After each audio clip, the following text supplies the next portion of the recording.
The rain came down in sheets that morning, the kind that turns the whole world grey and makes the streetlights look like they're crying. Inside the little roadside diner on Highway 41, only one customer sat at the counter. Rowan Hale, 34 years old, single dad, hands rough from night shifts at the warehouse. In front of him was a plate he'd been dreaming about for weeks. 2 eggs over easy, hash browns crisp on the edges, and a bacon sandwich on thick Texas toast. $7.49. That was every spare penny he had left until payday. He lifted the sandwich, mouth watering, when the bell above the door jingled weakly. A woman stumbled in, soaked to the bone, shaking like a leaf in the wind. Her dark hair stuck to her pale cheeks. Her clothes were torn. Her eyes looked like someone who had already said goodbye to hope a long time ago. She didn't ask for anything. She just stood there dripping on the checkered floor and whispered, almost too soft to hear, "Please, can someone help me?" The waitress froze. A trucker in the corner looked away. Rowan felt something tug hard inside his chest. He thought of his little girl, Mia, waiting at school. The way she once told him, "Daddy, sharing your sunshine is the best magic there is." He didn't think twice. He stood up, walked over, and gently placed the warm plate in the stranger's trembling hands. "Here," he said quietly. "You need this more than I do." She stared at the food like she couldn't believe it was real. Then she sat down right there on the floor, back against the wall, and ate like it was the first meal she'd had in days. Tears rolled down her face and mixed with the raindrops. Rowan slid into the booth across from her, watching, making sure she was okay. When she finally spoke, her voice was barely a breath. "My name is Ara." That was all she gave. No last name, no story, just Ara. Rowan didn't push. He knew what silence felt like after the world had broken you. He'd lived in that silence ever since. Mia's mom passed and left him drowning in bills and grief. So he just sat with her while the storm outside softened to a whisper. He gave her his old denim jacket, even though it left him cold. He gave her the last $4 in his pocket for coffee later, even though it meant he'd be eating instant noodles again tonight. When she stood to leave, she looked back once, eyes shining with something he couldn't name, and then she disappeared into the grey morning. Rowan thought that was the end of it, a small moment of kindness on a rainy day. He went back to his life, long shifts, tight budgets, bedtime stories with Mia under a leaky roof. 3 weeks later, a letter arrived. Thick cream envelope, gold embossed lettering, the kind of letter that doesn't show up at broken mailboxes by accident. Inside was a single line that made his heart stop. "Mr. Rowan Hale, please attend the offices of Vincent and Alder regarding a personal matter concerning Miss Aravin."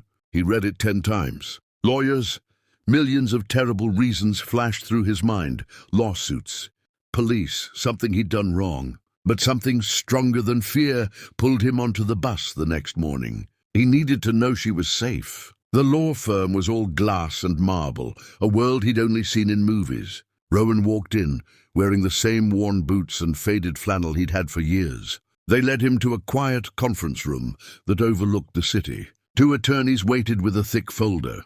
"Mr. Hale," the older one began gently, "Miss Aravin is safe, thanks in very large part to you." Rowan's knees almost gave out with relief. "But why am I here?" The younger attorney slid a photograph across the table. It showed Ara, smiling, radiant, standing in front of a famous art gallery in New York. "Nothing like the broken woman from the diner. Miss Vin is an internationally celebrated photographer," they explained, "and the only heir to a family trust worth more than most people see in 10 lifetimes. But she suffered severe trauma after someone close to her tried to destroy everything she'd built. She ran, she refused bodyguards, refused money. She wanted to disappear completely. For weeks, she lived on the streets, convinced kindness no longer existed." Rowan's throat tightened. The attorney continued, voice soft. "She told us that on the worst day of her life, when she had nothing left, not even hope, a stranger gave her his only meal. He treated her like a person, not a problem. She said, and I quote, 'He gave me a sandwich when I felt like a ghost. So I'm giving him back his future.'" They opened the folder. Inside were documents, establishing a trust in Rowan and Mia's names, enough to cover a safe home. All of Mia's school, childcare, and 3 full years of living expenses so Rowan could finally train for the drafting career he'd always dreamed of but could never afford. Rowan just stared, tears slipping down his cheeks. I didn't do anything special, he whispered. The older attorney smiled. You reminded a dying soul that humanity is still good. Sometimes that's the rarest gift of all. He walked out of that building, clutching the folder like it might vanish. The sun was shining for the first time in weeks, and for the first time in years, Rowan didn't feel the weight of tomorrow crushing him. Months later, Rowan and Mia moved into a little apartment where the heat always worked, and the windows didn't rattle. Mia started dance classes. Rowan began his drafting program with straight A's and a heart full of fire. Every so often he'd drive back to that same diner, sit by the same window and order 2 coffees, just in case. He never saw Ara again, but he didn't need to. He felt her gratitude every single day, in Mia's laughter, in the roof over their heads, in the quiet peace of knowing tomorrow would be okay. Because one rainy morning, he shared $7.49 worth of breakfast, and the universe paid it forward in ways he never could have imagined. If this story touched your heart the way it touched mine, please hit that like button.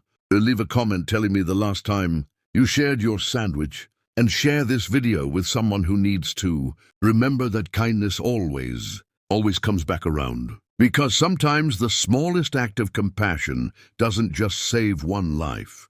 It saves 2. Thank you for watching, beautiful soul. I'll see you in the next story.